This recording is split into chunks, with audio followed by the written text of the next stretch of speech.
Kami hormati Kasubdit Bina GTK MI MTS Bapak Dr. Ainur Rafiq MPD. Yang kami hormati Kasubdit Bina GTK MA MAK Bapak Sidik Kispianto SAG MPDI. Yang kami hormati Dekan FKIP UMI Ibu Sistiani Widyariani MPD. Yang kami hormati Ketua Pelaksana Pendalaman Materi Biologi, Kimia, Fisika, dan Matematika Bapak Agus Barka MPD. Tak lupa rekan-rekan panitia dan para peserta yang izinkan saya untuk menyampaikan susunan acara dan tata tertib dalam acara kali ini. Webinar materi acara kita kali ini yaitu webinar nasional pendalaman materi kimia seri 6. Adapun susunan acaranya sebagai berikut. Yang pertama pembukaan, kemudian pembacaan tata tertib. Yang selanjutnya ada pretest yang akan nanti disampaikan oleh pemateri. Selanjutnya pembacaan CV pemateri. Dan acara inti yaitu pemberian materi oleh narasumber Bapak Dr. Dik Mulyadi MPD dengan materi larutan penyangga. Selanjutnya akan diberikan waktu untuk kita saling diskusi dan tanya jawab, sambil waktu yang bersamaan akan diberikan link dari presentasi. Setelah itu akan ada post test dan terakhir closing statement atau penutup. Bapak dan Ibu sekalian, itu adalah susunan acara. Yang selanjutnya tata tertib webinar. Selama acara berlangsung, partisipan dimohon untuk menonaktifkan mikrofon dan kamera karena agar tidak ada suara-suara lain yang masuk. Selanjutnya juga tidak menggunakan fitur chat untuk salam sapa ketika acara sedang berjalan ya. Nanti waktu pertanyaan saja. Dan juga tidak melakukan share screen. Peserta wajib mengikuti pretest dan post test. Kemudian peserta wajib mengisi daftar hadir link. Daftar hadir linknya akan dibagikan ketika sedang diskusi ya. Dan link akan ditutup setelah acara selesai. Pertanyaan hanya dapat diajukan melalui fitur chat yang ditujukan ke pemateri dengan format sebagai berikut. Kenapa tadi? Sertifikat akan dikirim ke email peserta dan materi dapat diunduh melalui share.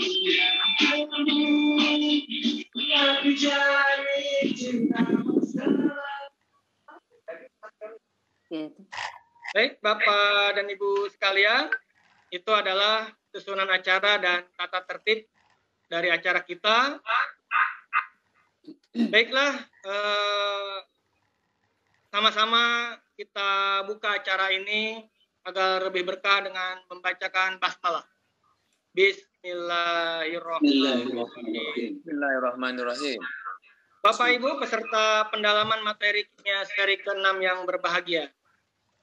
Alhamdulillah telah hadir bersama kita narasumber hari ini yaitu Bapak Dr. Dik Mulyadi MPKIM. Assalamualaikum Pak Dik. Waalaikumsalam Pak. Terima kasih telah bersedia untuk berbagi ilmunya kepada kami. Mudah-mudahan berkah ya Pak. Amin. Dan acara ini akan dipandu oleh Ibu Lilik Latifah MPKIM dari Mandua Tasikmalaya. Assalamualaikum Bu Lilik. Waalaikumsalam warahmatullahi wabarakatuh Pak Ade. Alhamdulillah. Sehat damang ya. Alhamdulillah Pak. Oke. Ya, suaranya juga sudah terdengar jelas. Baik. Baik, tanpa panjang kalam, langsung kami persilahkan kepada Ibu Lilik untuk memandu acara ini. Mangga, silakan. Ya, baik, terima kasih Pak Ade. Assalamualaikum warahmatullahi wabarakatuh. Waalaikumsalam warahmatullahi wabarakatuh. Alhamdulillahirrahmanirrahim. Innal hamdalillah nahmaduhu wa nasta'inuhu wa nastaghfiruh wa na'udzubillahi min syururi anfusina wa min sayyiati a'malina. May yahdihillahu fala mudhillalah wa may yudlilhu fala hadiyalah.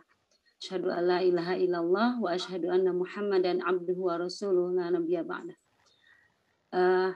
Alhamdulillah, para peserta webinar pendalaman materi kali ini, kita semuanya patut bersyukur kehadirat Allah SWT, yang mana alhamdulillah kita diberi kesempatan pada kesempatan ini untuk terus belajar dan belajar terus terkait dengan kegiatan bisa terselenggaranya webinar pendalaman materi kimia sesi 6 ya Pak De, sesi 6 materi tentang larutan penyangga. Sebelumnya saya haturkan terima kasih kepada Bapak Ade Gunawan selaku host ya pada kegiatan ini, yang telah mempersilahkan kepada saya untuk belajar menjadi moderator di kegiatan ini. Sholawat berserta salam tak lupa kita curahkan kepada Habibana wa Nabiyana Kangjeng Nabi Muhammad Sallallahu Alaihi Wasallam. Bapak Ibu peserta webinar kali ini, untuk sesi 6 ini materi terkaitnya yaitu larutan penyangga.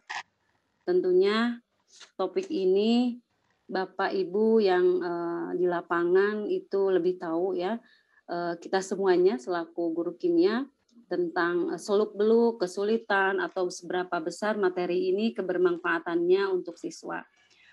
Sehingga perlu kiranya kita selaku pengajar untuk terus mengupgrade diri, meningkatkan kompetensi tentang materi ini supaya nanti apa yang ilmu disampaikan kepada siswa itu, siswa bisa menangkap, tidak terjadi miskonsepsi, kemudian siswa bisa sama-sama memanfaatkan konten ilmu ini dalam kehidupan sehari-hari.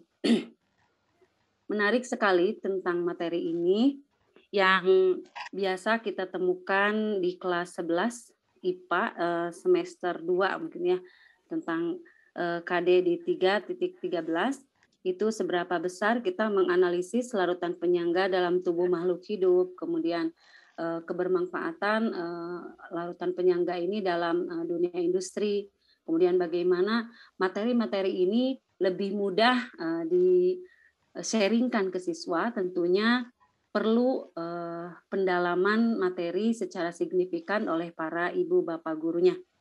Menarik untuk itu, maka pada kesempatan webinar kali ini, kesempatan yang emas bagi kita untuk belajar dari narasumber yang pada kesempatan ini ahli atau di bidangnya, untuk kita sama-sama sharing pendalaman peningkatan kompetensi ini. Baik Bapak Ibu peserta webinar nasional pendalaman materi, sebelumnya saya haturkan terima kasih terlebih dahulu kepada Bapak Dr. Zain selaku Ketua Direktur GTK Madrasah, kemudian kepada Bapak Ainur Ropik MAG sebagai Kasubdit bidang MIMTS, juga kepada Bapak Muhammad Sidik Sisdianto SAG MPD selaku Kasubdit Bina GTK MA, terlebih kepada Bapak Agus Barkah MPD selaku Ketua Pelaksana kegiatan webinar nasional pendalaman materi kali ini. Alhamdulillah, terima kasih dan salam hormat apresiasi kami untuk beliau-beliau yang telah mendorong, mensupport kami guru-guru kimia untuk tergabung dalam webinar kali ini. Tentunya juga kepada narasumber yang pada kesempatan ini sudah berkenan hadir dan akan memberikan ilmunya untuk para kami semuanya guru-guru yang telah ikut serta dalam kegiatan ini. Kegiatan ini juga terselenggara selain dengan beliau-beliau tadi yang sudah saya sebutkan, juga bekerja sama dan berterima kasih kepada UMI ya, Universitas Muhammadiyah Sukabumi, yang telah kiranya mendukung kita semuanya untuk senantiasa meningkatkan kualitas kita sebagai guru melalui kegiatan ini. Terima kasih. Semoga Allah SWT membalas semua kebaikan itu semuanya. Baik, Bapak, Ibu, peserta webinar semuanya, tentunya untuk mengefektifkan waktu, sepertinya kita langsung saja menyapa dulu Bapak narasumber yang sudah hadir pada kesempatan ini, Bapak Dikdik Mulyadi. Assalamualaikum, Pak Dikdik. Waalaikumsalam. Ya. Waalaikumsalam. Ya, mungkin Bapak nanti sebelum pendalaman materi, pemaparan materinya, ada pretest terlebih dahulu ya Bapak? Iya, betul. Ya. Baik, terima kasih Bapak. Bapak Ibu peserta webinar nasional pendalaman materi kimia sesi 6 kali ini, untuk supaya lebih efektif waktunya, kita akan mulai saja webinar ini, tentunya diawali dengan pretest terlebih dahulu. Tapi sebelumnya kita perkenalan dulu ya melalui kurikulum PT. Kurikulum PT narasumber yang pada kesempatan ini telah hadir. Ada pepatah mengatakan tak kenal maka tak sayang, makanya ta'aruf gitu ya Pak. Iya betul. Di sini sudah saya akan sharekan terkait kurikulum PT narasumber. Nama lengkapnya Bapak Dikdik Mulyadi MP Kim. Berarti sama Pak Rijal ya Pak ya, ini Pak Haji Rijal. Iya betul. Ini sama ayah. Laki-laki, kemudian tempat tanggal lahirnya Sukabumi 3 Maret 1973 dan sudah menikah. Kemudian untuk nomor kontaknya barangkali nanti untuk lebih memudahkan sharing terhadap beliau. Di sini ada nomornya 085 863 287 731.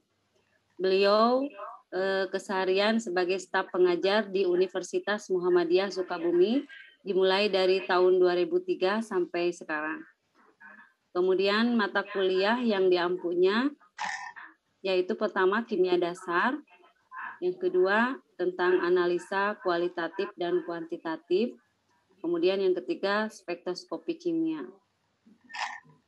Lalu riwayat pendidikan beliau, S1 dimulai dari Universitas Pakuan, bidang ilmunya kimia, tahun lulusnya 2001, dilanjut ke pasca sarjana. Magister pengajaran kimia begitu? Iya, di ITB Magister Pengajaran Kimia, tahun lulusnya 2009. Berarti pada saat Bapak lulus saya masuk gitu. Iya. S3-nya masih di kampus yang sama, yaitu Institut Teknologi Bandung, bidang ilmunya, kalau ini kimia ya Pak? Iya betul, kimia murni. Kimia murni, tahun lulusnya 2021. Adapun jabatan nih, untuk saat ini, tahun 2009, dimulai tahun 2009 sampai 2016, beliau menjabat sebagai Ketua Prodi Kimia Universitas Muhammadiyah Sukabumi. Dari tahun 2016 sampai sekarang menjabat sebagai Kepala Laboratorium Kimia masih di Universitas Muhammadiyah Sukabumi. Pengabdian pengalaman Nggak dimasukkan tadi saya nggak perlu. Ya, oh gitu. Ya,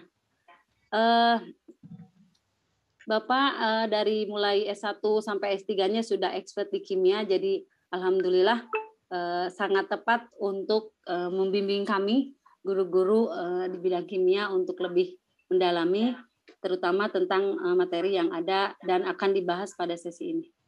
Kita sambil sharing aja mungkin.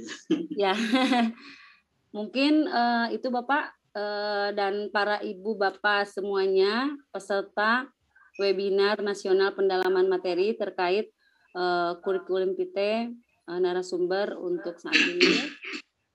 Baik, untuk lebih mengefektifkan waktu, kita mulai saja ya Pak untuk pretestnya.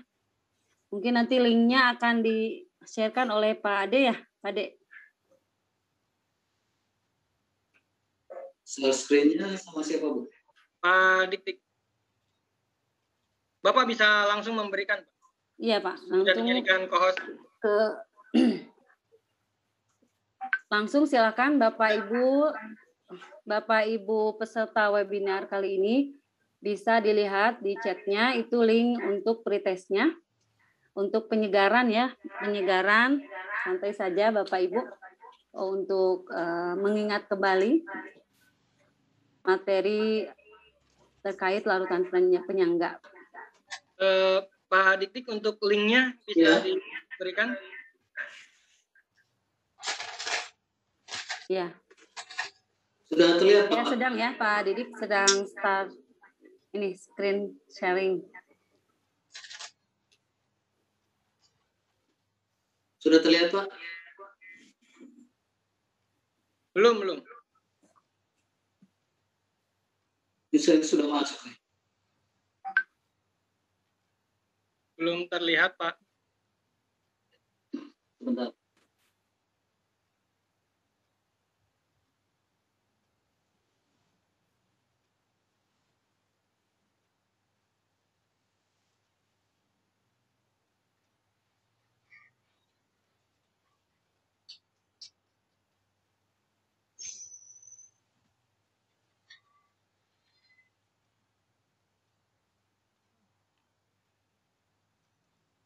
Loading nih Pak. Your screen sharing.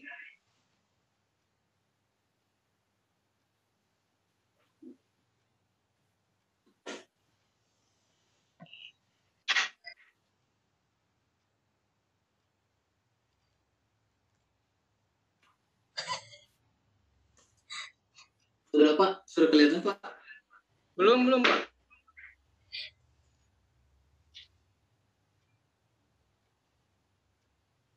Atau lewat chat boleh Pak Ade ke Pak Dik. Ya. Linknya. Ya linknya belum ada di Pak Didik.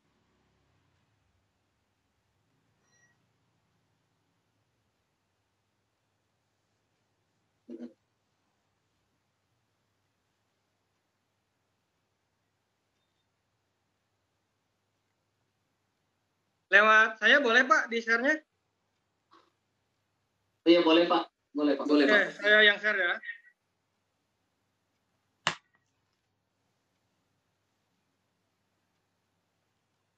Itu Pak.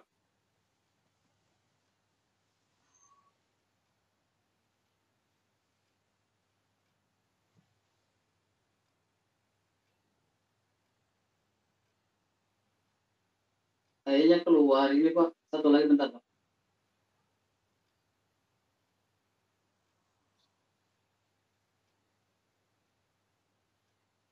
Sudah bisa terlihat Pak, ini dari saya yang men-share.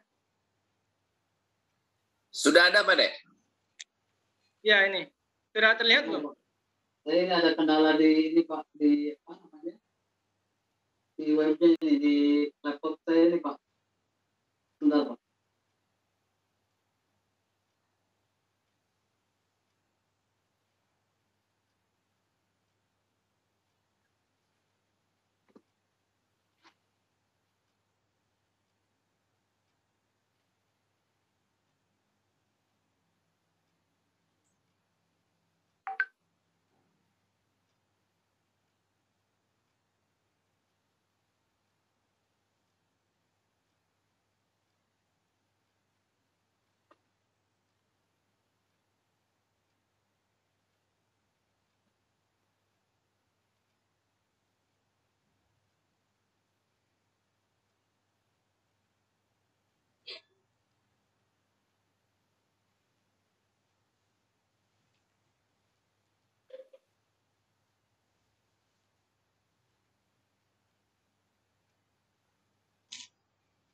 Kita langsung masuk materi atau pretest dulu, Pak? Pretest dulu. Pretest dulu, Pak. Oh iya, boleh. Iya, pretest dulu, Pak. Langsung saja mungkinnya untuk pretest. Jadi ini untuk mempersiapkan PowerPoint. Silakan untuk dikerjakan kurang lebih 5 atau 10 menit lah gitu ya, cukup ya. Ya. Jawabnya gimana ya Pak kalau pakai Pak? Cuma pakai HP nih Pak. Oh iya ya. Kemarin Jawabnya saya bingung. Cuma pakai HP lagi kebetulan laptopnya nggak bisa di-share. nggak apa-apa Bu, ditulis tangan aja Bu, Bu dicari kertas gitu kan. Kalau ada ya. Terus kirim di foto ya Pak, kirim ke. Nggak usah Bu, ini hanya buat ini aja kita review aja. Ya betul. Gitu. Memang harusnya ada Google Form lagi ya Bu ya, harusnya disediakan Google Form. Kirim ulang. Bentar ya Pak ya.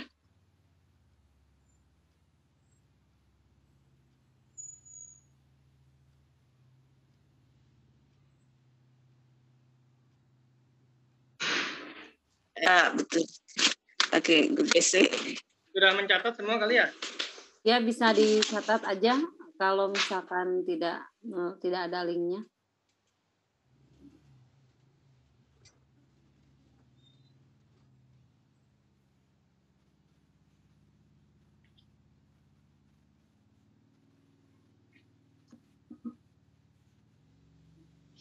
Belum selesai mencatatnya. Oke, siap. Nanti saya tampilkan lagi, Bu. Ditampilkan dulu aja Bu, ntar di SS Bu. Iya.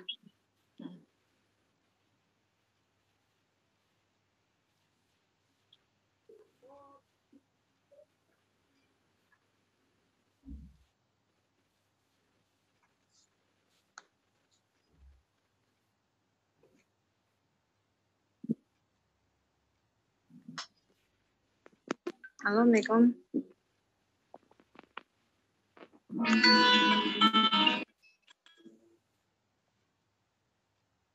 Assalamualaikum. Bi. Ya Bi, Abi bisa jemput.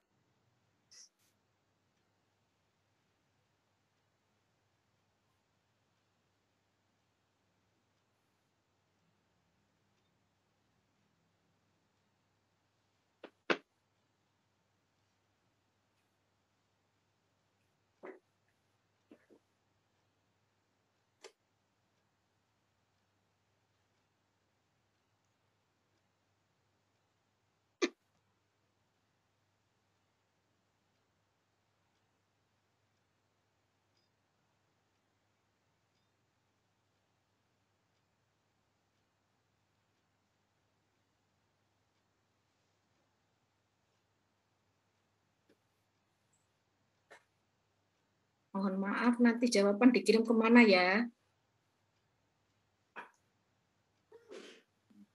Bagaimana, Bu? Jawabannya nanti bagaimana cara ngirimnya untuk pretest ini?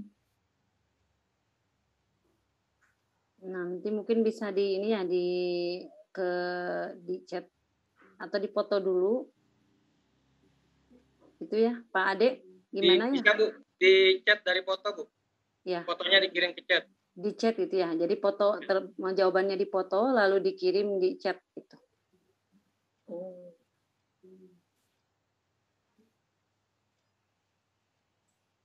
Oke, terima kasih dicoba.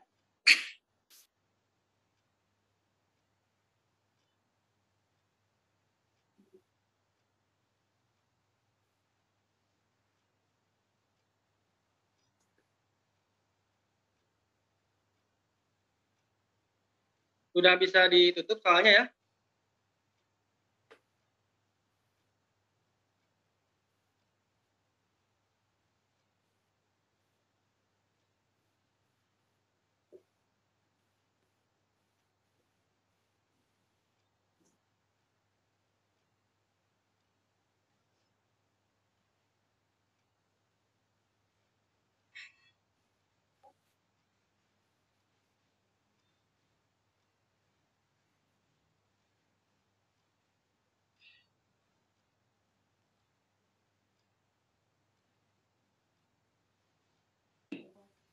Baik, mungkin ini waktunya berapa lama ya Pak?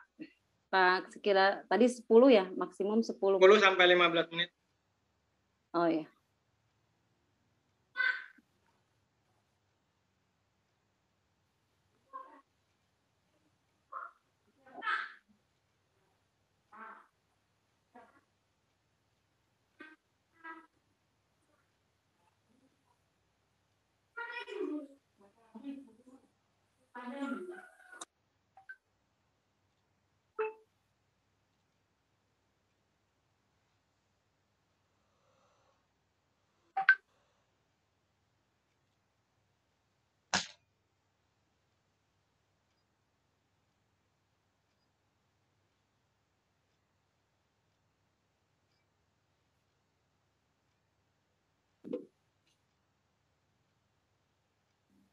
Natrium asetatnya nggak ada molaritasnya, Pak?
Pak Didi.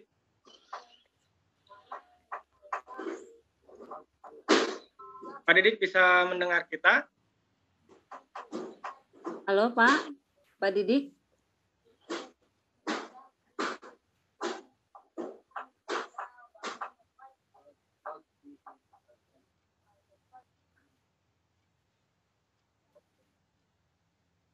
Oh iya Bu, mohon maaf terus. Kemut. Mungkin ini jawaban dari Bapak Ibu peserta nanti difotokan lalu di screen di chat ya Pak ya? Ya boleh.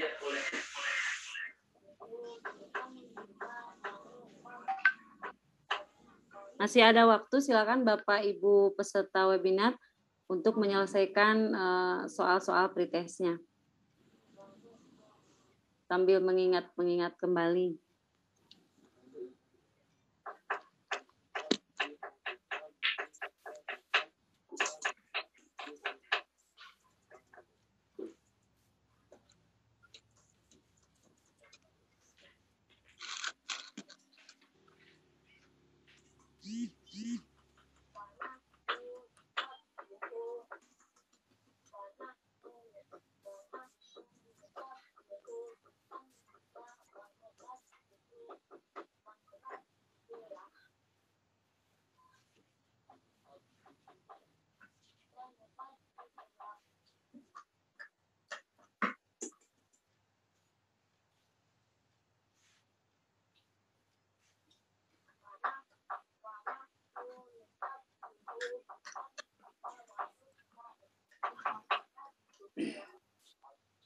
Waktunya sekitar 3 menit lagi ya.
Top Dik-Diknya ada masalah, jadi ditunggu 5 menit ya, ada perpanjangan waktu 5 menit setelah pretest ini.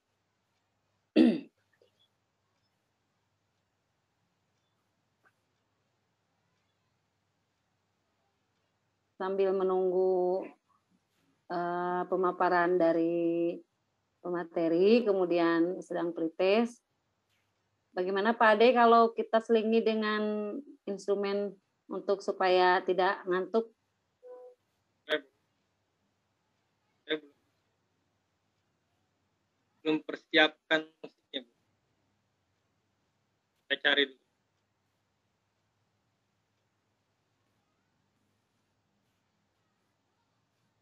Sepertinya Pak Dik-Dik yang akun satunya terlempar. Beliau belum masuk.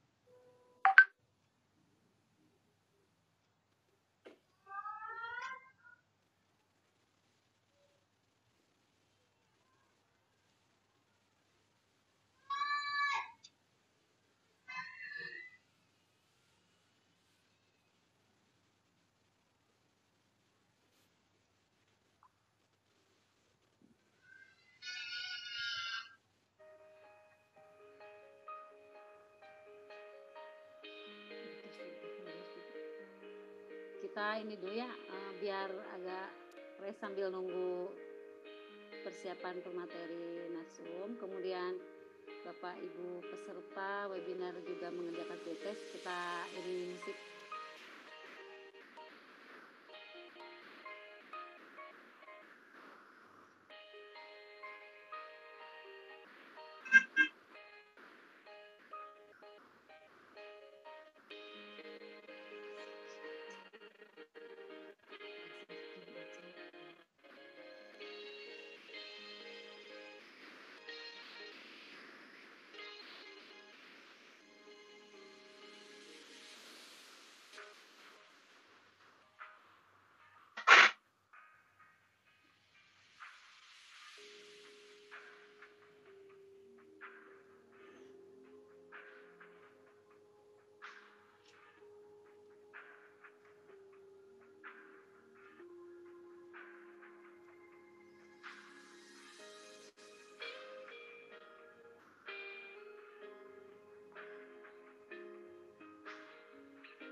Melihat dari chatannya, beberapa guru bahkan kebanyakan ya hampir sudah mengirim jawaban pretestnya. Tentunya sambil kita menunggu kelancaran teknis ya dari narasumber, bisa Pak Ade? Ya Bu. Bagaimana, ini sudah ada kabar dengan Pak Dik sudah bisa gabung Bu? Ya. Belum Bu, masih sebentar nih. Ada Bu. Nah. Ya. Yang di admit.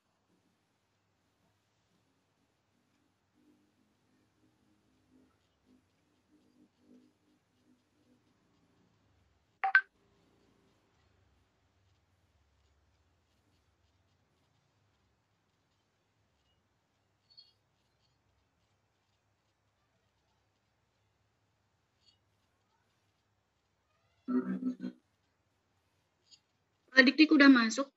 Iya. Iya. Sudah di admit. Masih proses join. Beri lagi.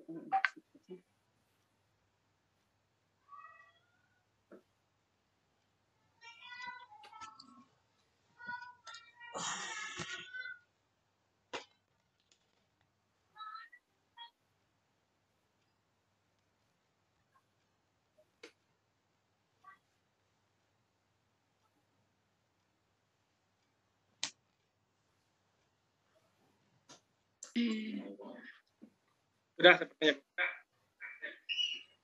Halo, sudah terdengar Pak? Suara? Sudah. Bagus, jelas. Udah.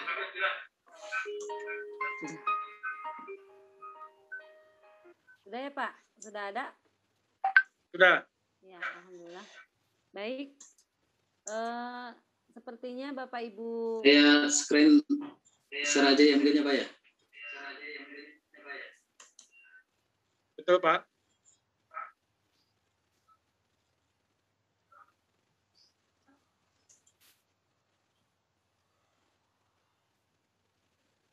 Masih ada waktu untuk pretestnya, mungkin sambil menunggu persiapan untuk teknisi narasumbernya.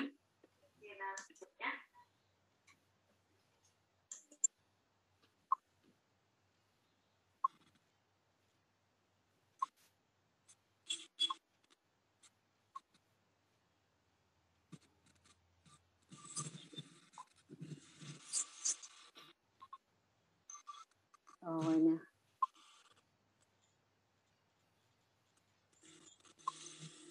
Baik Pak Dik, sepertinya sudah ya.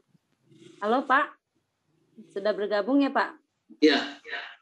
Ya, bisa kita mulai ya Pak? Untuk ini. Boleh Bu. Ya, baik Bapak Ibu peserta webinar nasional pendalaman materi kali ini. Untuk pretestnya sudah habis ya waktunya. Sesuai dengan rundown acaranya bahwa setelah pretest kita lanjutkan pada pemaparan materi pendalaman materi substantif mata pelajaran kimia tentang larutan penyangga. Baik, kepada Bapak Dr. Dik Mulyadi, waktu dan tempatnya dipersilahkan. Oke, terima kasih Ibu Lirik. Assalamualaikum warahmatullahi wabarakatuh. Waalaikumsalam. Pada kesempatan ini mungkin ada sedikit kendala teknis gitu ya. Saya mohon maaf yang sebesar-besarnya. Terkait dengan materi hari ini yang berkaitan dengan pendalaman materi kimia dasar gitu ya untuk guru-guru madrasah. Sebetulnya saya dapat kabar itu kurang lebih 2 bulan gitu ya untuk mengisi materi tentang pendalaman materi kimia dasar, dan ternyata materi yang terkait dengan ini salah satunya adalah larutan buffer gitu.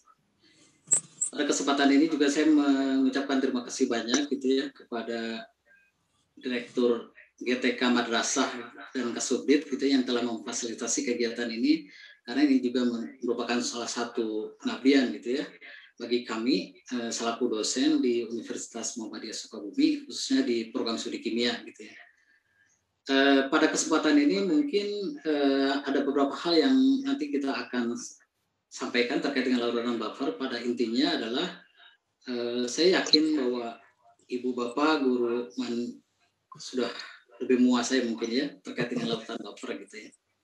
Tapi yang saya harapkan di sini mungkin terkait dengan larutan buffer ini adalah hal-hal yang mungkin yang saya dapatkan gitu ya terkait dengan kebaruan gitu, atau hal-hal yang terkait dengan pentingnya larutan buffer terutama dalam kehidupan sehari-hari gitu ya.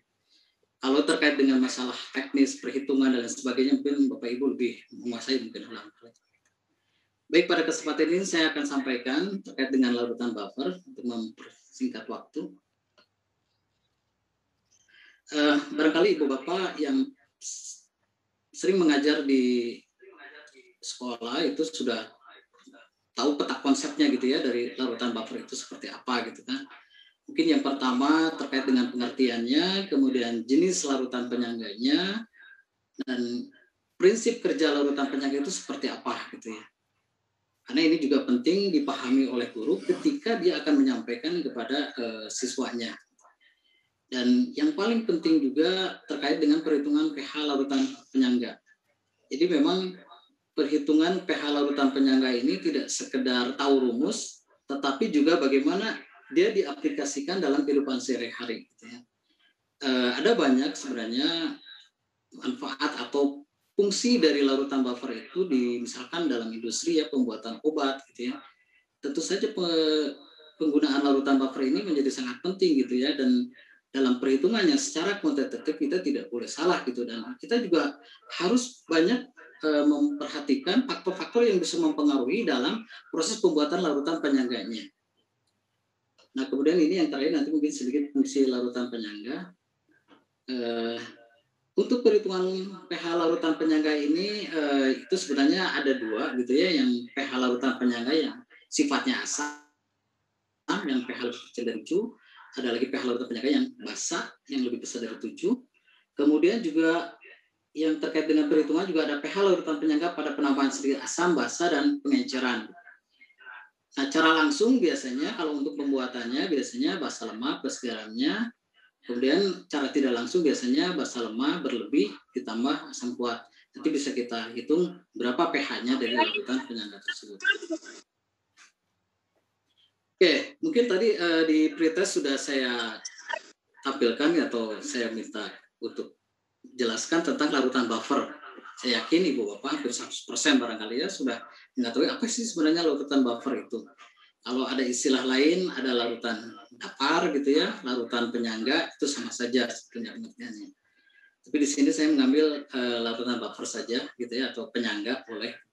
Adalah larutan di mana pH-nya hanya berubah sedikit sekali dengan penambahan sedikit asam atau basa.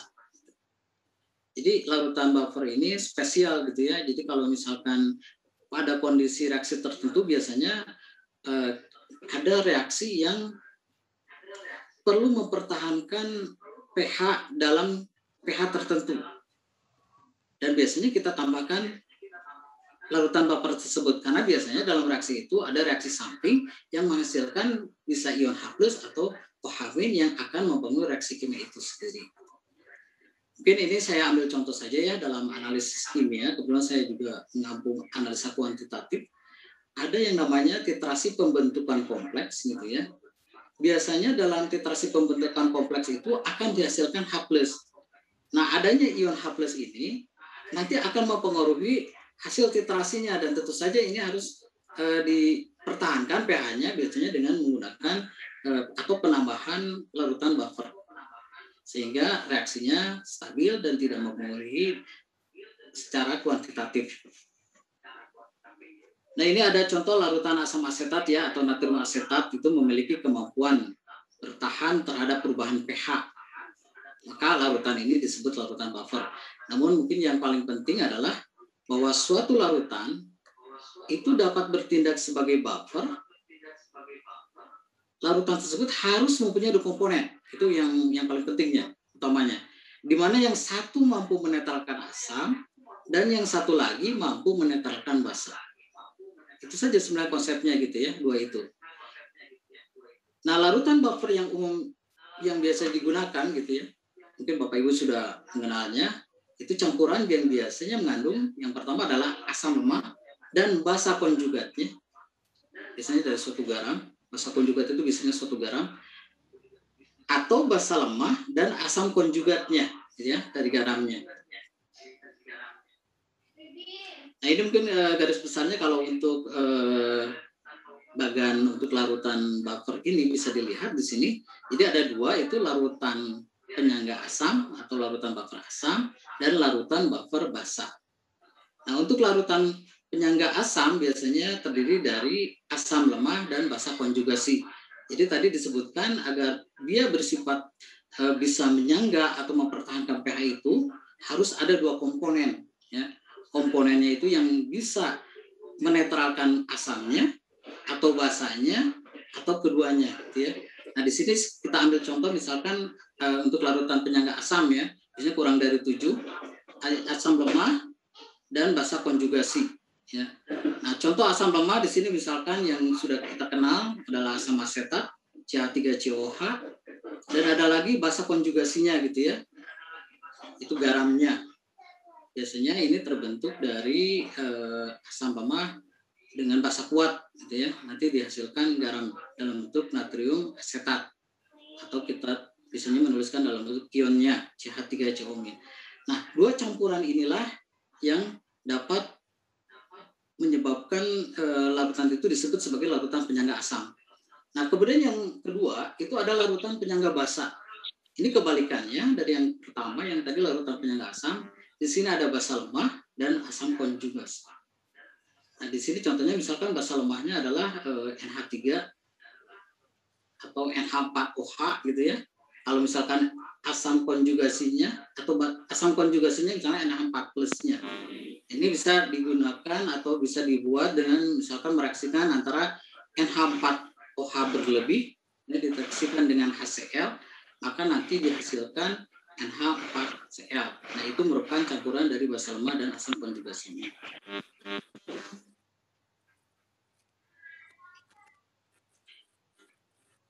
Nah, di sini mungkin sedikit saya tampilkan dulu teoritisnya. Bapak Ibu juga sudah hampir menguasai ya. Jadi pada larutan penyangga asam lemah itu yang berperan dalam sistem tersebut adalah reaksi kesetimbangan pada asam lemah.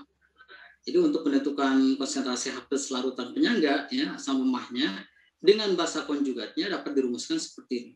Jadi nanti kita bisa hitung bagaimana menghitung pH dari larutan buffer tersebut. Jadi sini contoh ada contoh ya, reaksi asam asetat. Asam asetat ini membentuk kesetimbangan dengan basa konjugatnya, dan di sini ada ion H+. Nah, kalau misalkan kita buatkan suatu tetapan kesetimbangannya, maka kita dapatkan nilai Ka-nya sebenarnya konsentrasi dari CH3CO- ini sebagai basa konjugatnya atau garamnya ya, konsentrasi garamnya dikalikan dengan konsentrasi H+-nya, kemudian dibagi dengan konsentrasi CH3COH-nya atau asam lemahnya. Nah, kemudian kalau misalkan kita ingin menghitung berapa konsentrasi H+-nya, nah, maka kita bisa tentukan di sini.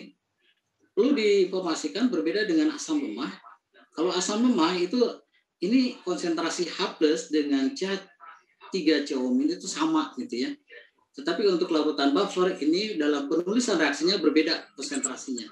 Sehingga kita bisa pisahkan nilai konsentrasi H+ ini, maka nilainya sama dengan Ka perbandingan dari konsentrasi asam lemah dibagi dengan basa konjugatnya atau garamnya atau konsentrasi garamnya. Nah, setelah kita dapatkan nilai konsentrasi H+-nya, kita bisa tentukan pH-nya. Bagaimana caranya? Biasanya kita dikalikan dengan menggunakan min log, ya, min log. Maka nanti akan kita dapatkan pH-nya itu sama dengan pKa min log konsentrasi asam lemah dibagi dibagi konsentrasi basa konjugatnya, seperti itu. Jadi mungkin bisa dilihat di sini untuk konsentrasi H+-nya, ternyata nilai konsentrasi H+ ini itu sama dengan nilai Ka dikali dari perbandingan dari konsentrasi asam dibagi dengan konsentrasi dari basa konjugatnya. Nah, biasanya kalau misalkan kita ingin menentukan larutan buffer dengan pH tertentu, cukup dengan menentukan perbandingan dari konsentrasi asam dibagi dengan perbandingan konsentrasi dari basa konjugasinya.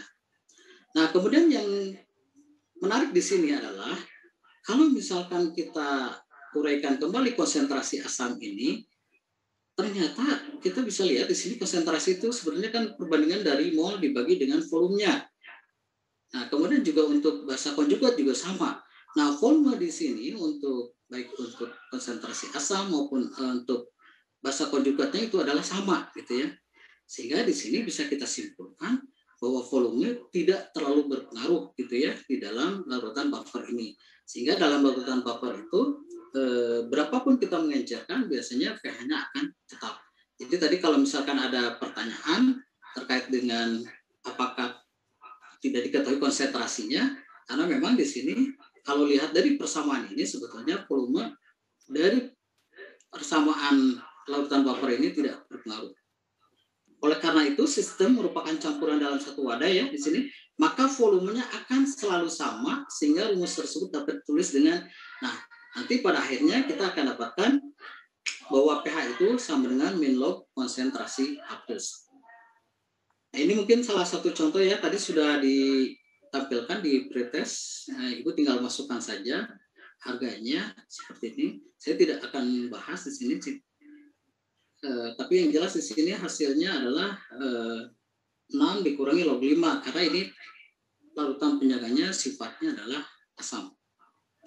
Begitupun dengan basa lemah, hampir sama ya konsepnya, tapi di sini yang berbeda adalah nilai tetapannya bukan Ka gitu ya, tapi adalah nilai Kb. Nilai Kb itu adalah tetapan basa lemah. Kita bisa tentukan di sini konsentrasi OH-nya. Dan konsentrasi OH- ini tentu saja bisa kita rubah nilainya menjadi nilai dalam bentuk pH gitu ya. Itu bisa dilihat. Jadi kita cari dulu nilai konsentrasi OH-nya sama seperti konsentrasi H+. Hanya di sini ada sedikit perubahan penentuan nilai pOH-nya dari konsentrasi OH-, kemudian nilai pH-nya itu bisa ditentukan dengan menggunakan rumus 14 dikurangi pOH. Dan tentu saja pastikan pH-nya akan lebih besar dari 7 karena ini termasuk larutan penyangga yang sifatnya basa. Nah, ini juga hampir sama. Recording soal yang tadi kita lihat. Biasanya kita masukkan saja nilainya, ini juga tidak dipengaruhi oleh nilai volumenya atau volumenya tidak dipengaruhi oleh volumenya.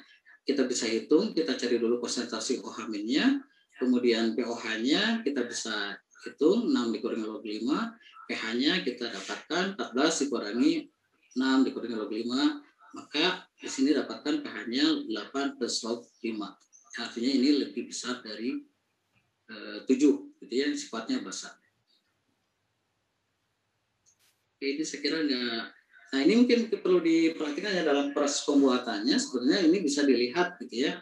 Dalam larutan buffer itu yang terpenting itu adalah bagaimana larutan itu mengandung asam lemah dan basa konjugatnya atau garamnya. Jadi kalau misalkan dalam suatu larutan misalkan yang B ya, yang B ini Recording in progress.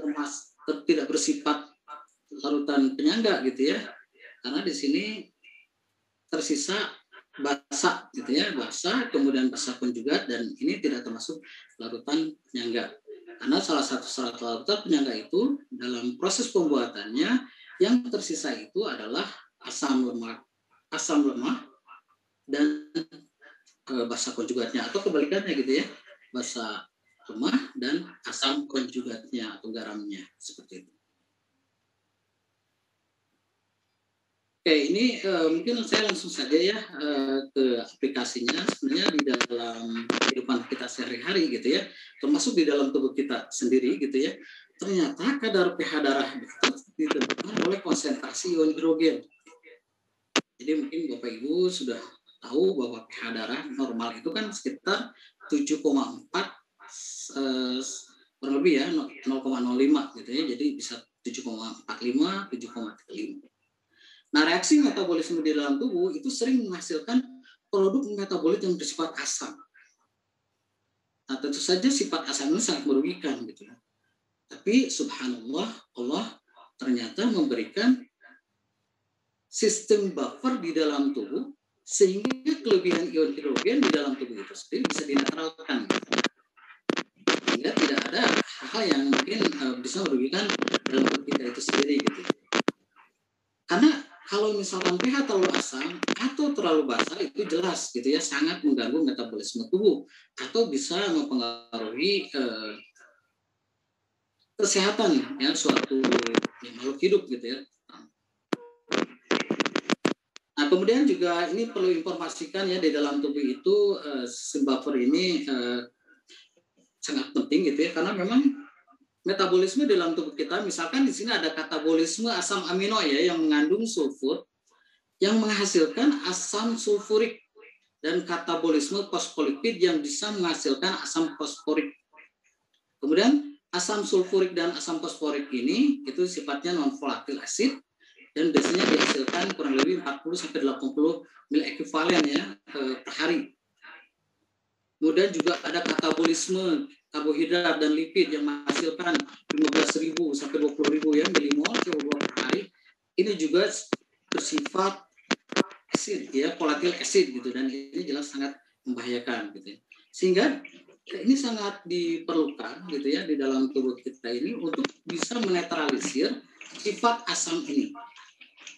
Ya, atau hal-hal yang berhubungan dengan metabolisme yang sangat tidak diperlukan oleh tubuh gitu ya.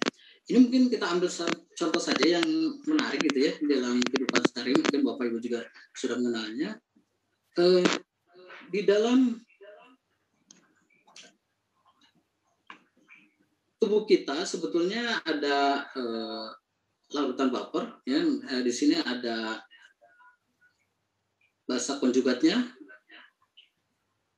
asam bikarbonat, kemudian ada H2O. Nah, H2O ini nanti di sini akan bereaksi misalkan dengan CO2 gitu ya.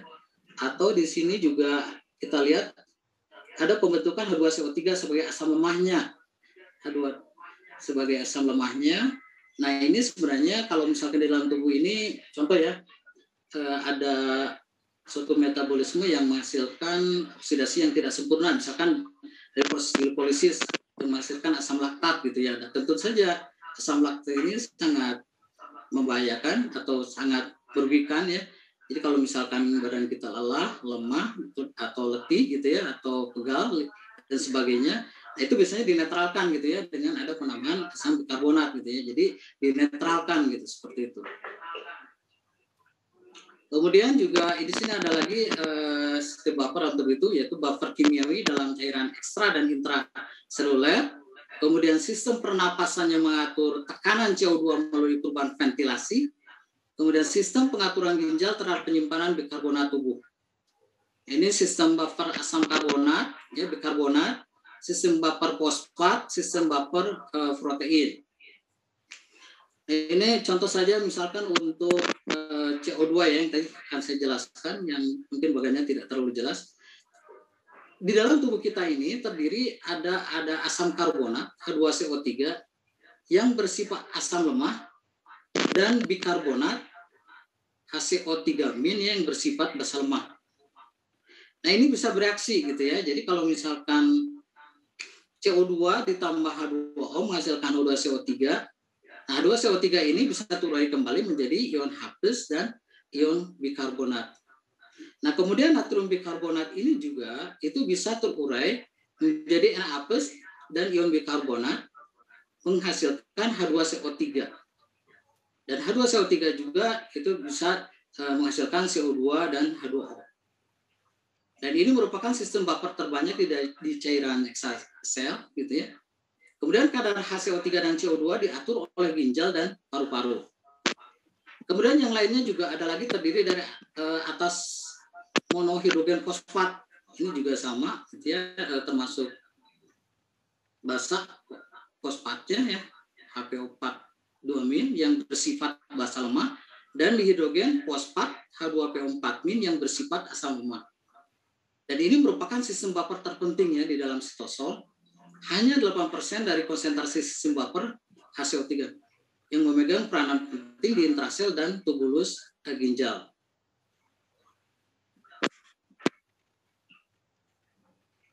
Kemudian ini merupakan buffer juga yang baik ya, protein yang mengandung gugus karboksil dan basa asam amino gitu ya. Ini protein juga merupakan hal yang sangat penting gitu ya, karena dia juga merupakan suatu buffer. Karena protein sendiri tersusun dari asam-asam amino, di mana asam-asam amino itu mengandung gugus asam karboksil dan basa amino. Nah, sangat penting di dalam intrasel itu, kita perhatikan di sini ada H2O plus CO2 itu menghasilkan H2CO3. Kemudian HCO3- ini sebagai basa lemahnya. Nah, kalau misalkan di dalam tubuh kita ini atau di dalam darah kita ini ada ion H+, maka ini akan diikat, maka terbentuklah H2CO3. Kemudian juga hemoglobin juga termasuk dalam sistem buffer juga. Kalau misalkan dia terdapat dalam darah atau di dalam darah kita ini terdapat ion H+, maka dia bisa mengikat, maka dihasilkanlah H dalam bentuk hemoglobin yang diikat, hemoglobin yang mengikat ion H+, kemudian dihasilkan O2.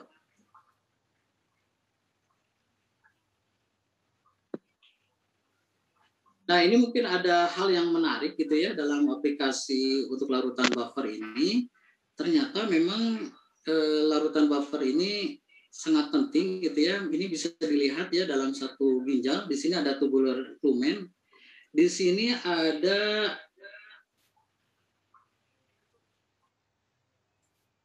basa lemah ya, asam bikarbonat. Ini hasil dari proses penyaringan. Nah, ternyata ini bisa diabsorpsi kembali oleh tubuh untuk proses buffer berikutnya. Nah, ini biasanya dengan cara menangkap H+, ion H+. Setelah itu nanti akan terbentuklah H2CO3. Nah, H2CO3 inilah nanti akan terurai menjadi ion H+ dan HCO3-. Kemudian HCO3- ini nanti bisa masuk ke interstum, ya, masuk ke pembuluh darah. Kemudian juga yang paling penting adalah ion H+ ini juga kalau misalkan dalam ion sekresi, misalkan ya, sekresi ion H+ yang dihasilkan dari metabolisme dalam tubuh, itu ternyata bisa dinetralkan dengan HPO4- ya. Nanti akan terbentuk H2PO4 dan nanti akan dikeluarkan dalam urin ya. Kemudian yang berikutnya, yang C, itu ada lagi sistem buffer yang lainnya adalah NH4+ atau ekskresi NH4+. Ini biasanya terkait dengan adanya basa, biasanya ya, basa konjugat atau asam konjugat. Ini yang tentu saja biasanya hasil dari katabolisme dalam suatu asam amino misalkan seperti glutamin gitu ya. Ini nanti diekskresikan atau dikeluarkan dari urin.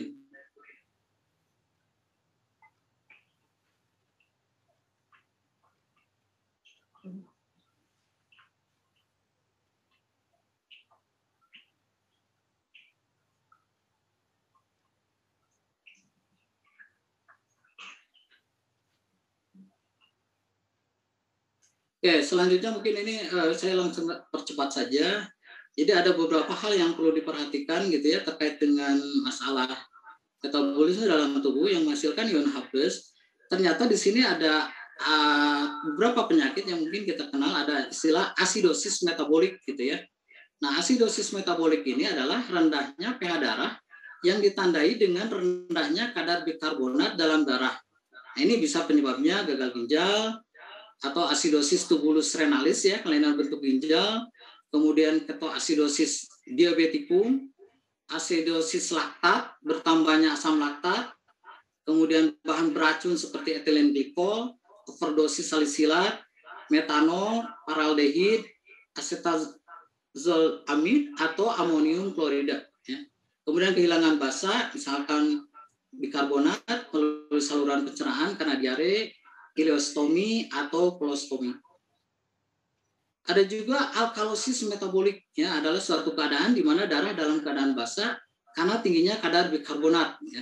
Misalnya penyebabnya kehilangan asam karena muntah atau pengosongan lambung yang terus-menerus. Penggunaan diuretik, kelenjar adrenal yang terlalu aktif. Nah, ini tentu saja penyakit-penyakit seperti ini itu bisa diatasi karena adanya sistem buffer dalam tubuh kita ini. Nah, mungkin ini ada jurnal yang sangat menarik, mungkin sedikit pendalaman terkait dengan larutan buffer. Mohon maaf, mungkin Bapak Ibu ya, saya sedikit akan menyampaikan ringkasannya saja terkait dengan larutan buffer. Di sini ada judulnya, mungkin bisa dilihat.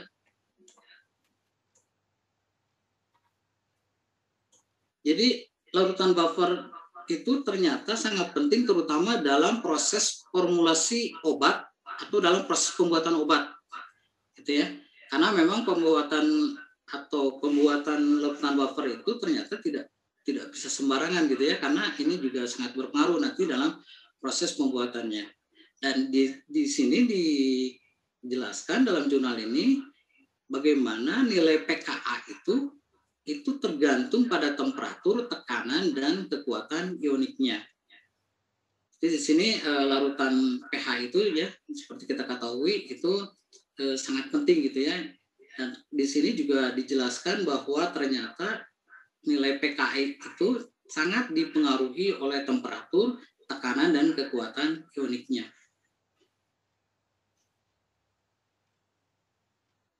Ini saya langsung jelaskan saja dasar teoritisnya bagaimana larutan buffer ini sangat dipengaruhi, terutama nilai pKa-nya gitu ya, oleh suhu.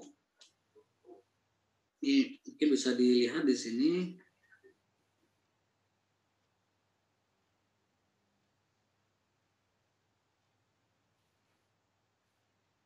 Nah ini, jadi kalau misalkan kita lihat bahwa nilai asam lemah itu terionisasi menjadi ion H+, kemudian menjadikan amin, ini merupakan sistem buffer.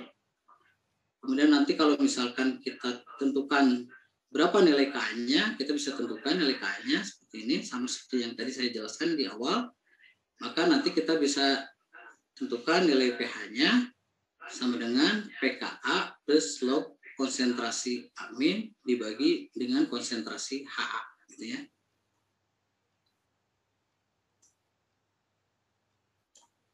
Nah, kemudian kalau misalkan kita kaitkan dengan nilai suhunya, kita tahu bahwa dalam termodinamika itu ada yang disebut dengan energi bebas. Nah, energi bebas itu terkait dengan delta H atau perubahan entalpinya dikurangi dengan T dikali dengan delta S-nya. Ya, T ini adalah suhu atau temperatur, sedangkan delta S itu adalah perubahan entropinya.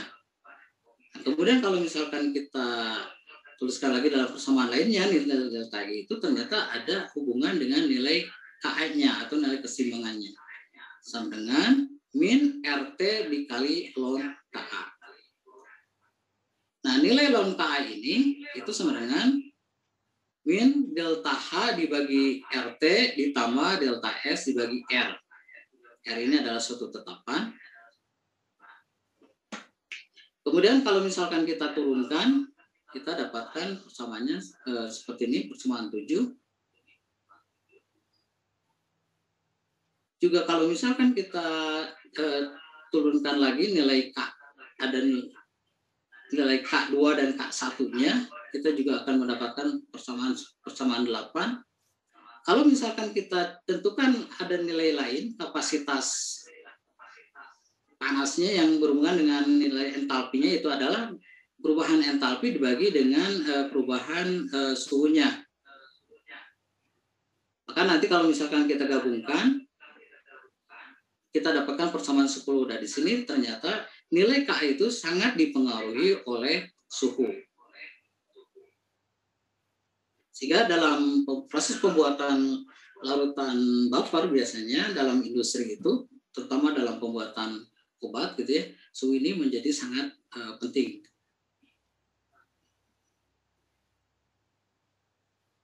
Juga terhadap tekanan gitu ya, di sini juga sama gitu ya, sangat dipengaruhi potensial kimianya itu juga dipengaruhi oleh tekanan dalam volumenya seperti ini. Kita lanjut saja. Kemudian yang berikutnya yang terkait dengan pengaruh dari yang ketiga ya, itu adalah kekuatan ionik ya, dari ionnya gitu ya, ionic strength-nya gitu, itu juga sangat berpengaruh.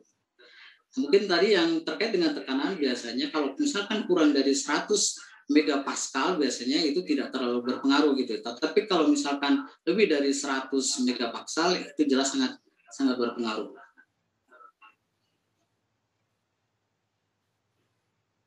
Nah, biasanya dalam beberapa industri gitu ya, terkait dengan proses pembuatan larutan buffer ini, ada beberapa hal yang mungkin perlu diikuti gitu ya dalam prosesnya itu. Misalkan seperti ini. Apakah suatu larutan buffer itu punya nilai pKa-nya itu misalkan di sini lebih besar dari atau kurang dari 1 gitu ya. Di sini kalau misalkan kita lanjutkan, kalau tidak misalkan gitu ya, itu dapat digunakan untuk jenis buffer lainnya. Tapi kalau iya, misalkan gitu ya, muncul pertanyaan lagi, apakah berpengaruh terhadap suhu, gitu ya? Kalau misalkan iya, maka ada pertanyaan lagi, apakah nilai delta H-nya mendekati 0? Nah, kalau misalkan mendekati 0, yes, artinya di situ tidak ada perubahan suhu, artinya tidak terlalu berpengaruh suhunya, maka larutan buffer itu bisa digunakan gitu ya dalam proses selanjutnya. Di sini juga dalam tekanan juga ini ternyata kalau misalkan kurang dari 100 atau sampai 200 meter ini tidak menjadi masalah. Nah, ini bisa digunakan gitu ya untuk proses atau untuk pembuatan larutan buffernya. Jadi tekanan juga ini sangat berpengaruh.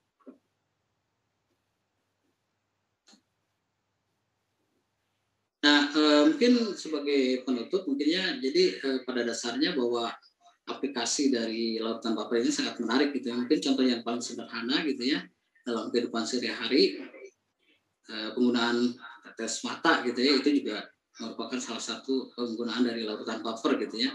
Karena ini juga penting gitu ya. Kemudian dalam makanan gitu ya, kalau misalkan ada kerusakan atau yang sifatnya teroksidasi atau sifatnya asam gitu ya, biasanya digunakan larutan buffer yang mengandung asam benzoat dengan natrium benzoat. Barangkali Bapak Ibu kurang lebih itu mohon maaf jika ada kekurangan dalam penyampaian ini. Saya kembalikan kepada Ibu Lilik. Terima kasih. Assalamualaikum warahmatullahi wabarakatuh.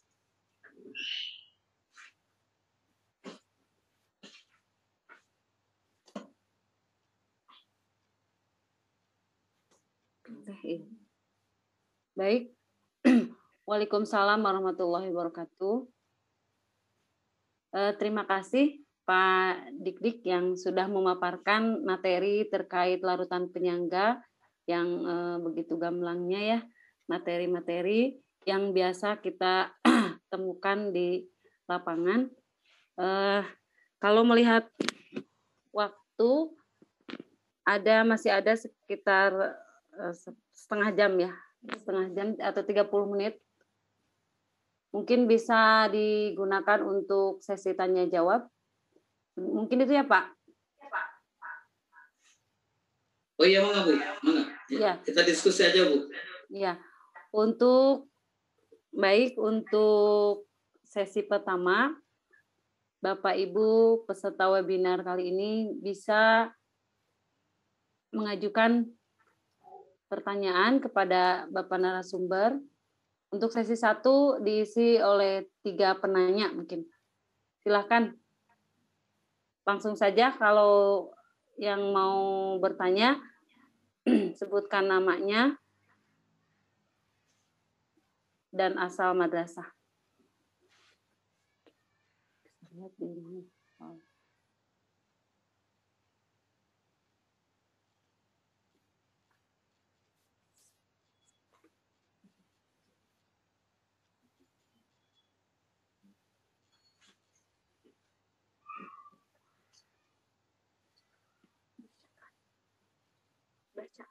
Atau bisa ini ya, yang ada beberapa yang menulis pertanyaan di chat, bisa saya bacakan ya Pak ya? Oh iya boleh Bu. Dari Ibu Winnie Yusnita, di sini disebutkan izin off-cam dulu ya, dan ada karena beliau terkendala sinyal. Beliau sangat tertarik dengan materi yang sudah Bapak jelaskan. Di sini terkait dengan pH darah normal 7,4 plus minus 0,05. Reaksi dalam tubuh menghasilkan produk bersifat asam, asidosis, dan alkalosis. Nah, jika karena suatu hal ternyata darah dalam tubuh kita mengalami alkalosis yang tinggi, bagaimana solusi agar pH dalam tubuh kembali normal? Untuk pertolongan pertama di rumah sebelum ke rumah sakit. Itu Bapak pertanyaan pertama. Lalu yang kedua dari Bapak Septi Pajar Duitya. Katanya beliau pernah membaca info di sosial media untuk mengalahkan virus corona adalah mengambil lebih banyak makanan alkali yang berada di atas tingkat pH virus. Apakah benar virus itu mempunyai pH? Mungkin itu Pak ya yang kedua. Baru 2 pertanyaan dan 2 penanya Pak. Mungkin bisa langsung ditanggapi ya Pak, sambil menunggu penanya-penanya berikutnya.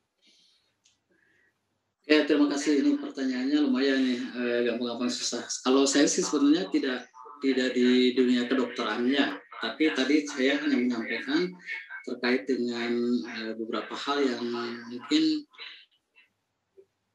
pentingnya larutan buffer di dalam tubuh kita ini, sehingga hal-hal yang mungkin berhubungan dengan adanya penyakit dan sebagainya itu bisa dihindari gitu ya, seperti itu.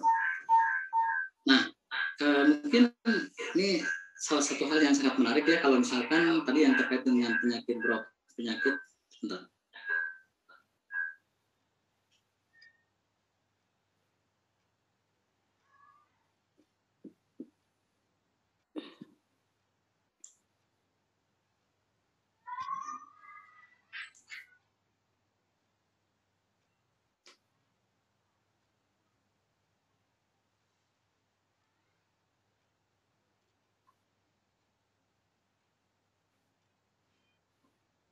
Ya itu. Nah ini ya. Jadi di sini contoh alkalosis misalnya metabolik adalah suatu keadaan di mana darah dalam keadaan basah karena tingginya kadar bikarbonat gitu ya. Nah ini penyebabnya adalah karena kehilangan asam, misalkan karena muntah atau pengosongan lambung yang terus-menerus. kemudian penggunaan diuretik yazid,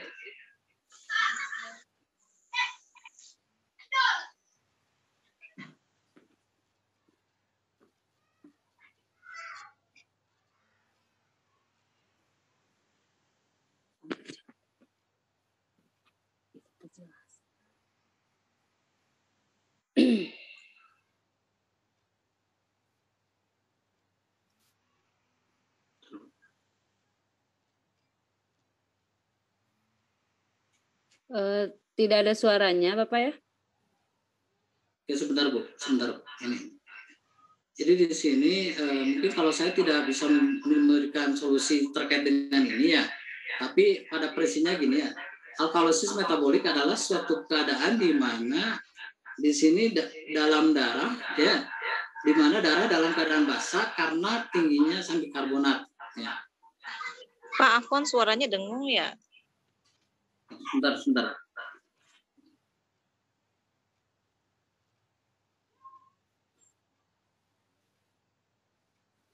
Halo, gimana Bu? Jelas.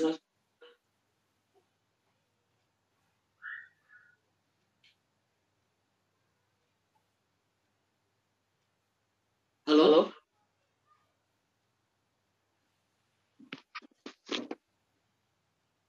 Terdengar, Pak, suaranya?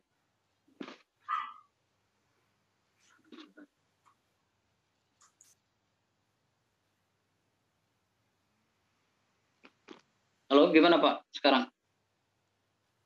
Jelas.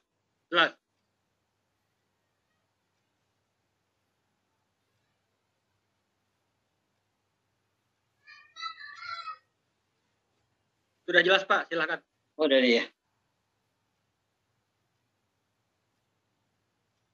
Jadi di sini alkalosis itu adalah alkalosis metabolik ini adalah suatu keadaan di mana darah dalam keadaan basah karena tingginya kadar bikarbonat, ya. Nah, ini penyebabnya kehilangan asam karena muntah atau pengosongan lambung yang terus-menerus. Nah, ini tentu saja biasanya untuk mengatasi hal ini karena saya tidak berkecimpung di kedokteran gitu ya. Tapi pada prinsipnya dokter tentu saja akan memberikan suatu obat-obatan. Bagaimana caranya? Ini prinsipnya saja ya mungkin ya. Bagaimana cara mengatasi kehilangan asam itu sendiri gitu ya. Jadi kalau kehilangan asam, ya, berarti kan akan ada kelebihan basa gitu ya. Nah kalau ada kelebihan basa, tentu saja ini juga sangat berpengaruh nanti dalam metabolisme dalam tubuh itu sendiri gitu. Sehingga diperlukan obat-obatan yang bisa menetralisir gitu ya kondisi basah tersebut gitu ya, sehingga di dalam tubuh itu sendiri bisa ternetralkan. Mungkin seperti itu gitu ya. Kalau terkait dengan masalah hal-hal yang mungkin saya juga perlu belajar lagi mungkin ya, yang terkait dengan masalah obat-obatan atau hal-hal yang mungkin lebih mempercepat gitu ya, terutama kan tapi kaitannya misalkan kalau misalkan sebelum dibawa ke dokter gitu ya, ini juga perlu di. Kemudian yang kedua, tadi apa Bu, yang terkait dengan virus corona itu? Pertanyaannya itu, kan sekarang untuk menangkal virus corona maka diperlukan makanan atau minuman yang alkali, katanya apakah betul virus itu punya pH gitu? Saya belum mendalami itu Bu ya terkait dengan masalah apa. Tapi yang jelas bahwa virus corona itu sendiri kan sebenarnya menyerang dalam tubuh kita ini karena yang pertama itu disebabkan dalam sistem dalam tubuh kita sangat lemah gitu ya. Hujan di sini tadi. Iya di sana tidak ada hujan di sebelah. Sangat lemah dalam tubuh kita sehingga virus itu mudah menyerang. Nah, salah satu yang paling penting terkait dengan masalah basah atau asam itu sendiri gitu ya. Mohon maaf, saya kurang begitu memahami gitu ya. Tapi yang jelas untuk meningkatkan kondisi keamanan tubuh ya, diperlukan makanan yang bergizi gitu ya, yang mungkin sifatnya kalau misalkan ada orang yang mengatakan lebih banyak protein gitu ya, seperti itu gitu ya. Karena memang protein itu ternyata media yang kurang baik gitu ya dibandingkan dengan karbohidrat gitu bagi virus itu sendiri gitu, seperti itu. Jadi dalam hal ini tentu saja yang paling penting kalau menurut saya itu adalah bagaimana kita menjaga kondisi tubuh kita ini dengan makanan atau minuman gitu ya yang bernutrisi gitu ya untuk meningkatkan kekebalan dalam tubuh kita. Mungkin itu Bu yang bisa saya jawab. Ya, baik. Mohon maaf juga ini suara Bapak ke daerah sayanya nggak kedengar gitu, ke wilayah sayanya. Jadi saya cek lagi ke penanya tadi Ibu ini sama Bapak Fajar, bagaimana sudah jelas? Atau bisa menambahkan yang lain barangkali? Ya, boleh. Silakan dari peserta webinar sendiri, barangkali ada yang mau menambahkan untuk jawaban dari pertanyaan Ibu Weni sama Bapak Septi Fajar. Silakan.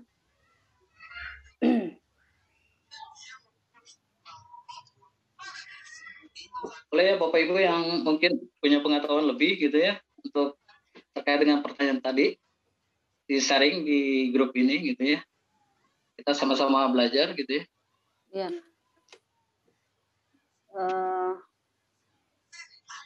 Terdengar gimana Ibu, sudah jelas penjelasan dari Bapak narasumber? Oh ya, Bu ini tadi sudah meresponnya terdengar jelas ya. Kemudian Pak Fajar bagaimana? Pak Septi Fajar.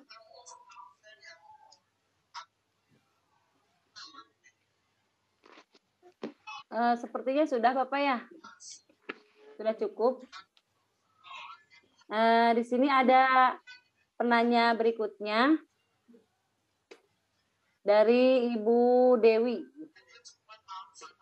dari Mandua, Kota Kediri. Oh iya. Pertanyaannya, untuk menentukan pH baper dari komponen basa lemah dan garam yang bervalensi lebih dari 1, apakah valensi garam tersebut perlu dicantumkan dalam perhitungan pH? Seperti pada garam amonium sulfat bervalensi 2. Mungkin itu kan untuk sesi 1 ada 3 penanya, mungkin tadi sudah 2, sekarang ditambah 1 ya dari Ibu yang dari Mandua Kota Kediri.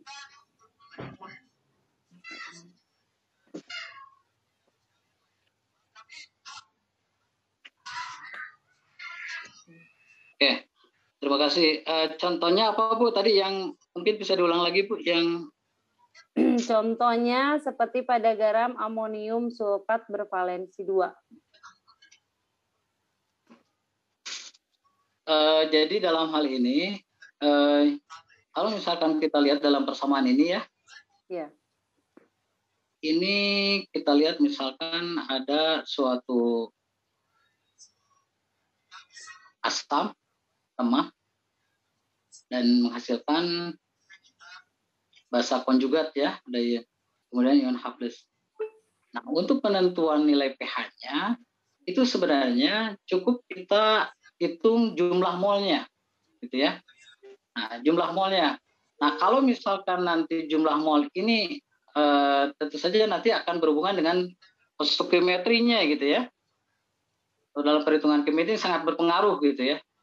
Jadi kalau misalkan tadi misalkan NH4 2SO4, nah nanti kita tuliskan saja di sini ada NH4 plus, kemudian ditambah atau sebentar ya, saya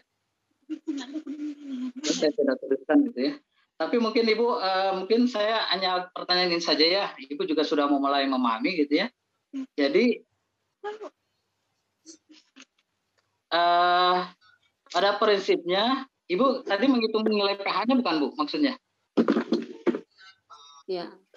Ya, apakah valensi garam tersebut perlu dicantumkan begitu, Pak?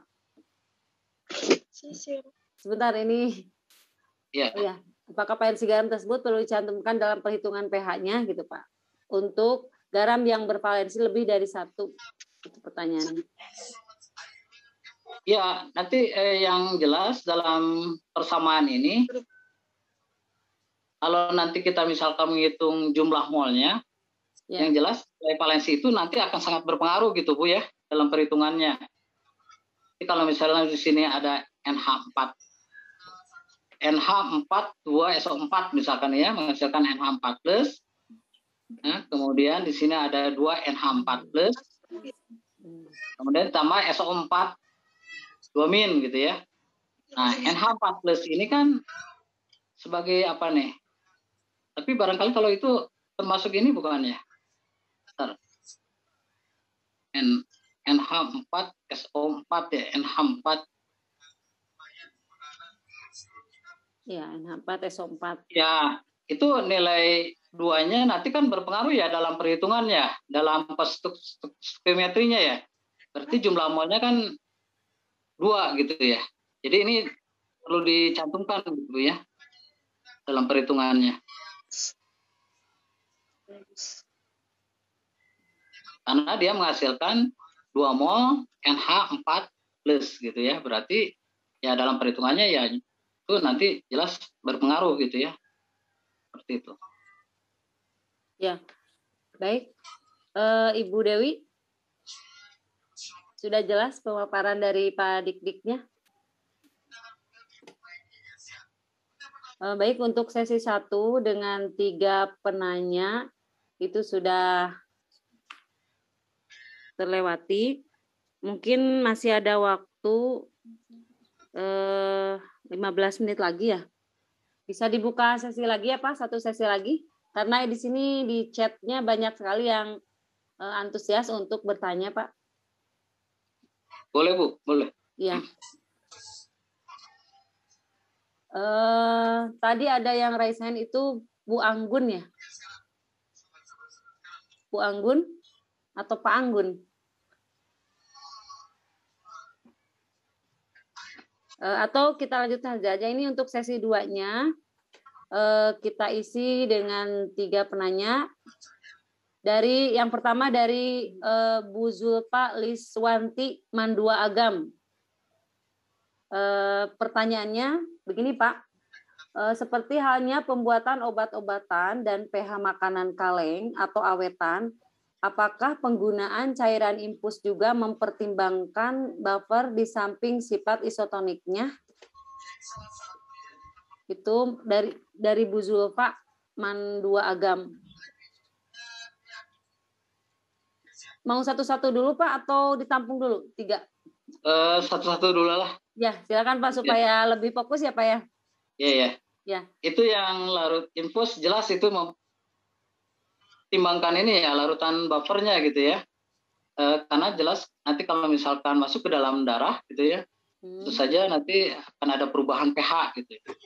Oleh karena itu ada istilah isotonik gitu ya. Itu kan sebenarnya terkait dengan larutan buffer itu sendiri gitu ya. Jadi jelas ya ada yang terkait dengan yang mempertimbangkan lah istilahnya larutan buffer gitu ya di dalam cairan infus itu sendiri. Karena nanti akan masuk ke dalam darah gitu ya. Nah, di dalam darah itu sendiri kan tentu saja gitu ya. Walaupun di dalam darah itu sendiri sebenarnya nanti ada sistem yang bisa mengaturnya gitu ya. Tadi seperti bikarbonat gitu ya dengan asam karbonatnya gitu ya. Asam karbonat dengan bikarbonatnya seperti itu. Ya, begitu Ibu Zulfa pemaparan dari Bapak. Jadi dalam cairan infus betul sangat mempertimbangkan buffernya. Kemudian pertanyaan selanjutnya dari Ibu Herawati Gumilar dari MA UPPI Soreang. Pertanyaannya, dilihat secara kimia apa saja zat kimia yang bisa membentuk larutan penyangga di samping contoh yang telah disebutkan. Jadi apa saja zat kimia yang bisa membentuk larutan penyangga gitu Pak, selain yang tadi disebutkan di contoh. Terima kasih. Jadi pada prinsipnya larutan penyangga itu tadi 2 ya, yang sifatnya asam maupun basa. Nah, larutan asam itu sendiri itu nanti harus kita ketahui asam lemah, misalnya asam lemah dengan basa konjugatnya. Nah, asam lemah itu sendiri Ibu bisa telusuri gitu ya. Tadi yang saya sebutkan misalkan di sini ada contoh misalkan asam asetat misalkan ya, itu termasuk asam karboksilat gitu ya. Atau misalkan sebentar tadi saya bentar ya Bu ya.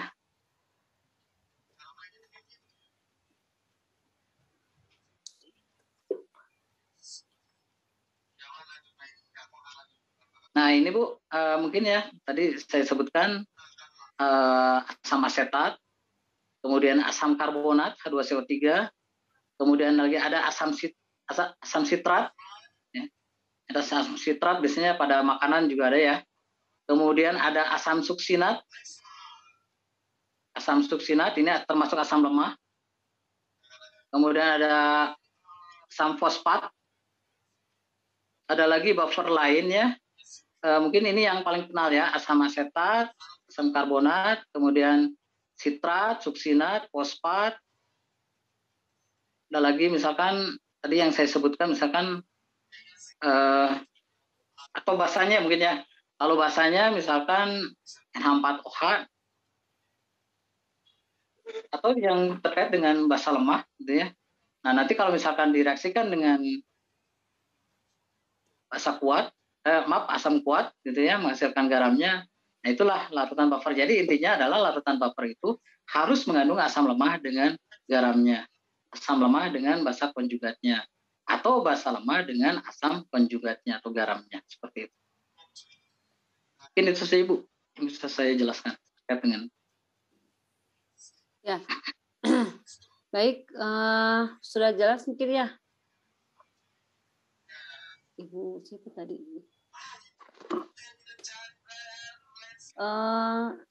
Sambil Bu siapa ya? Bu Herawati ya, tadi yang bertanya itu. Oh iya, terima kasih. Ya, terima kasih sudah jelas. Iya, terima kasih sama-sama Bu. Mungkin pemberitahuan untuk seluruh ibu bapak peserta seminar, link untuk absen sudah disebar di chat, bisa sambil mengisi.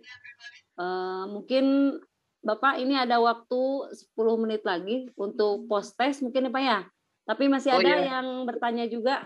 Bagaimana Pak? Mau langsung post test? Bolehlah satu lagi Bu. Pertanyaan satu lagi. Ya, kita lihat lagi.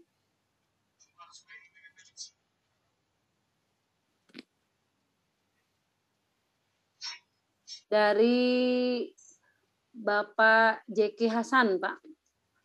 Ya. Pertanyaannya, mengapa kalau muntah kerongkongan kita rasa pahit? Padahal air liur kan larutan penyangga, bisa dijelaskan, Pak? Ya. Mungkin saya sebetulnya tidak berini ya, tapi berasumsi begini. Tadi air liur itu sebenarnya mengandung penyangga ya, ada asam fosfat ya, kalau tidak salah. Yang saya ketahui gitu kan. Nah, pahit itu kan sebenarnya karena memang bisa jadi indera yang terkait dengan indera perasa kita gitu ya. Memang ada seperti misalkan kita demam gitu ya. Kalau kita misalkan kondisi demam gitu ya, atau panas gitu ya. Kalau kita mengkonsumsi makanan dan sebagainya itu terasa pahit gitu ya. Kerongkongan itu seperti itu gitu ya. Nah ini bisa jadi memang karena sistem metabolisme di dalam tubuh kita memang sedang mengalami gangguan gitu ya. Tapi bisa jadi juga ini terkait dengan ya betul dengan pencernaan ya yang sifat asam atau apa ya gitu juga bisa menjadi penyebabnya. Gitu. Ini saja Bu. Ya baik. Mungkin itu Pak Jeki Hasan untuk jawaban dari Bapak narasumber terkait pertanyaan yang Bapak ajukan tadi. Mohon maaf ini suara Bapak di saya itu hilang timbul ya, mungkin sinyalnya juga kurang bagus. Di sini untuk waktu 10 menit lagi kurang, ini juga 7 menit lagi, mungkin bisa Bapak diisi untuk post test ya, dilangsungkan dengan post test. Oh iya. Pak, halo Pak. Halo ya. Ya. Post testnya ini aja Bu yang terkait tadi ada perhitungannya. Itu aja Bu satu lah. Ini biar waktunya kan nggak terlalu ini ya lama gitu ya. Jadi satu soal yang soal tadi mungkin barangkali bisa atau sebelah Mungkin ya, mungkin Pak Ade. atau gini aja Bu. Jelaskan aplikasi larutan buffer dalam tubuh.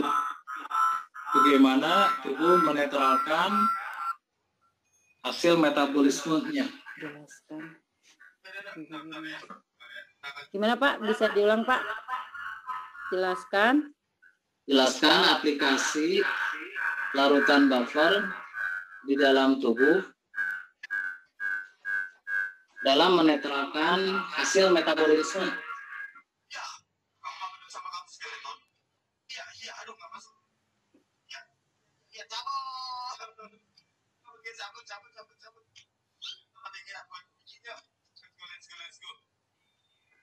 Jelaskan aplikasi larutan buffer dalam tubuh dalam menetralkan hasil metabolisme gitu Pak. Iya betul. Ya.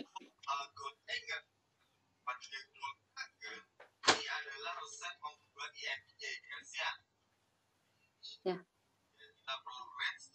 Bapak Ibu sekalian, untuk post-testnya ini ada satu soal dari Bapak narasumber yang sudah saya kirim di chatnya.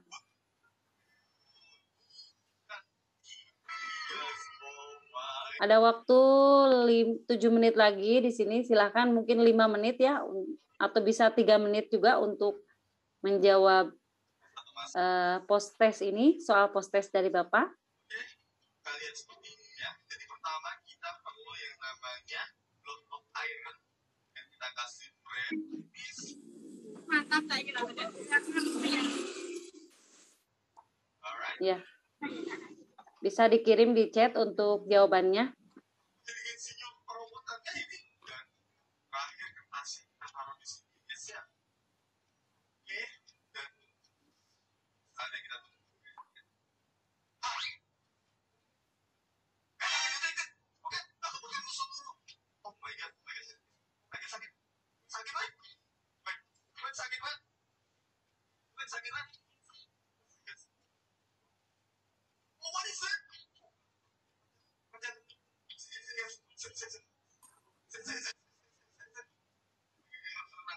Oh my god, aku Peserta webinar, silahkan isi daftar hadirnya dan linknya sudah dikirimkan di chat.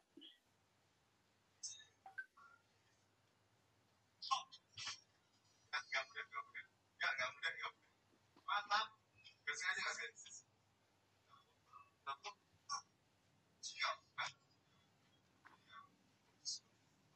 Kayaknya pasti takut. Sakit ya guys. Sakit banget deh. Bapak kan lagi bedak. Kasut saya guys, kasut takut banget. Yang jatuh pingin. Tidak sana ya, kayak apa ya, kayak renggol. Lalu kayak gitu.